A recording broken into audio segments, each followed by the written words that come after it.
Hello guys, this is Stephen Gray here, Anglo-Celtic metal detecting, and this video is just an essential guide, tips and tricks for the macro multi-cruiser.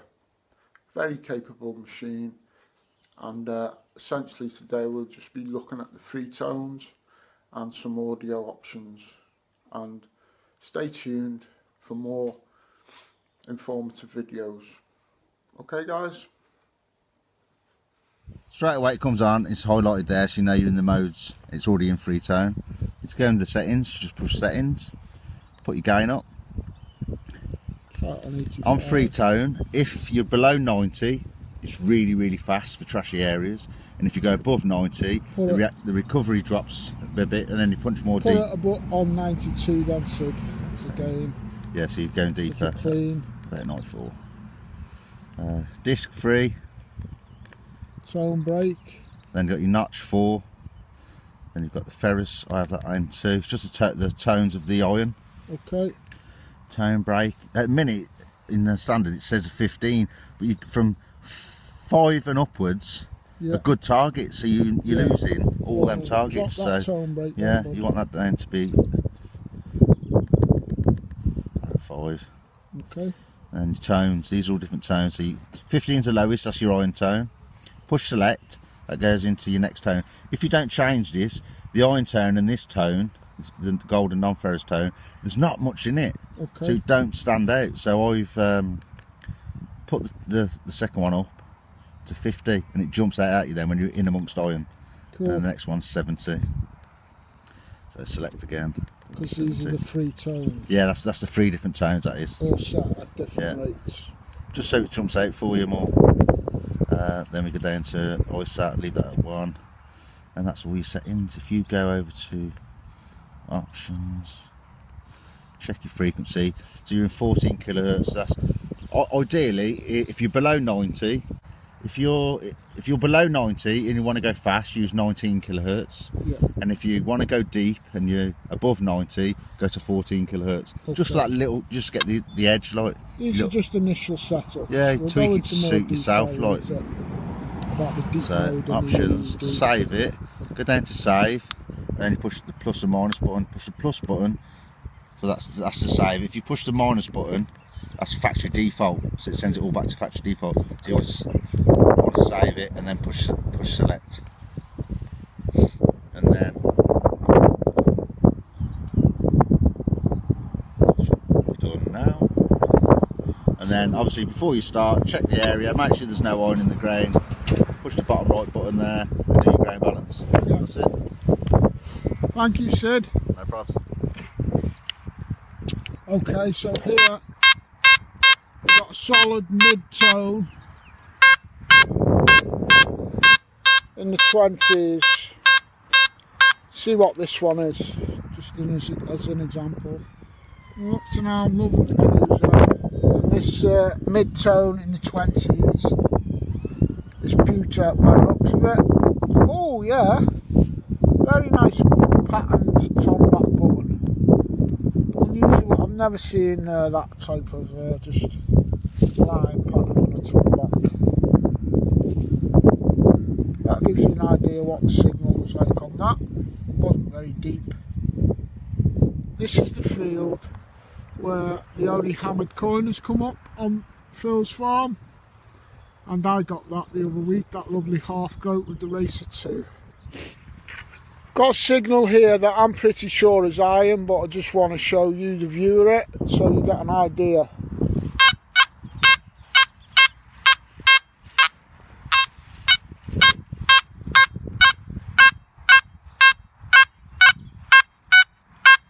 $69, $19, $30, $54. When the numbers are jumping right the way through the spectrum, not just like 50s into 60s or something similar, when they're going right through the spectrum, I always suspect iron. I'm not even going to dig that one. Much more of a grunt. But they're basically the 2 telltale signs of signals that probably aren't worth digging. Certainly not that one. Okay, I've got a signal here that's jumping a bit.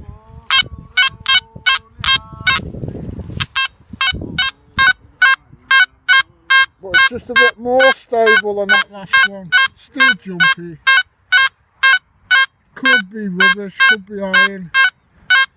But it's just jumping a little bit less through the number spectrum. So I'm going to see what this one is.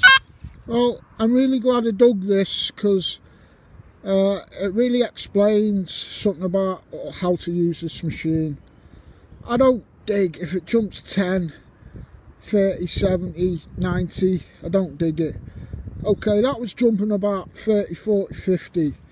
Well, that's because this is mixed metal. And it's not treasure, but there's iron there and there'll be a copper casing or something on this piece of a lock. Now that could have been a pocket watch, could have been a lovely old lighter. So that's a prime example of sometimes take a chance and don't have it fixed in your mind what to dig and what not to dig. Well, to some extent, yeah, obviously, but that's just a really good example of one of those middle of the road targets. Should I dig or should I not? Dig 'em. Okay, I've got a nice solid tone in the 40s here.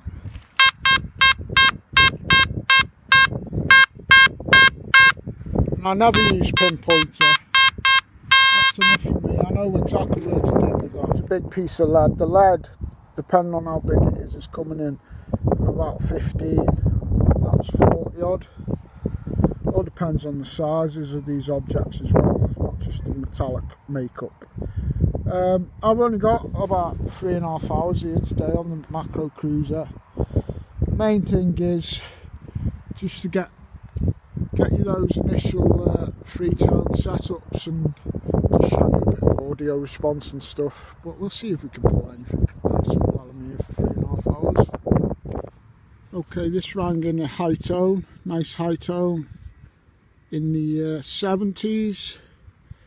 It's an old copper halfpence by the looks of it from about the 1700s, completely blank.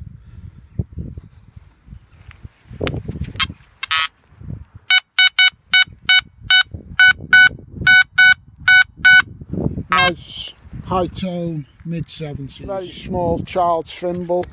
Show you the audio. Quite tight on that small thimble.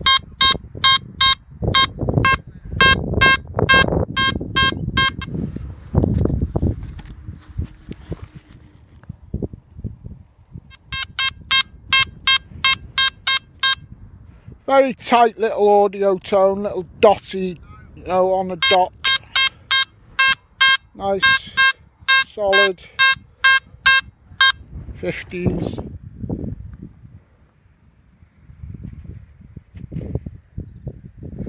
I think this is Sutton's seeds. Sutton's, it's not the same one as we got last time with the ploughs on. There's plenty of meat on it, and I think it's another Chester brand. There you go. Cruiser's first little lead relic, bag seal. I've got a high tone 70s here, could be a coin or maybe a bottle cap, who knows.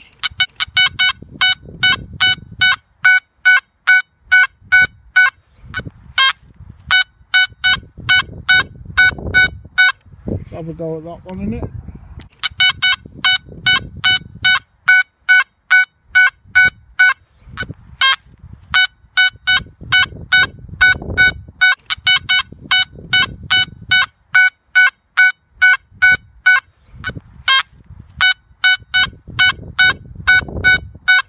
Have a go at that one, innit? Turned out to be, it's a deep target, look, it was 8 inches this one, probably a penny. Oh no, well, you can see why I just initially did think it was a coin. Actually, something or other. It's round. Maybe off a lock or something. See if there's anything. Here's a foot down, it's one link of an iron chain. Yeah, it's a solid signal, but it's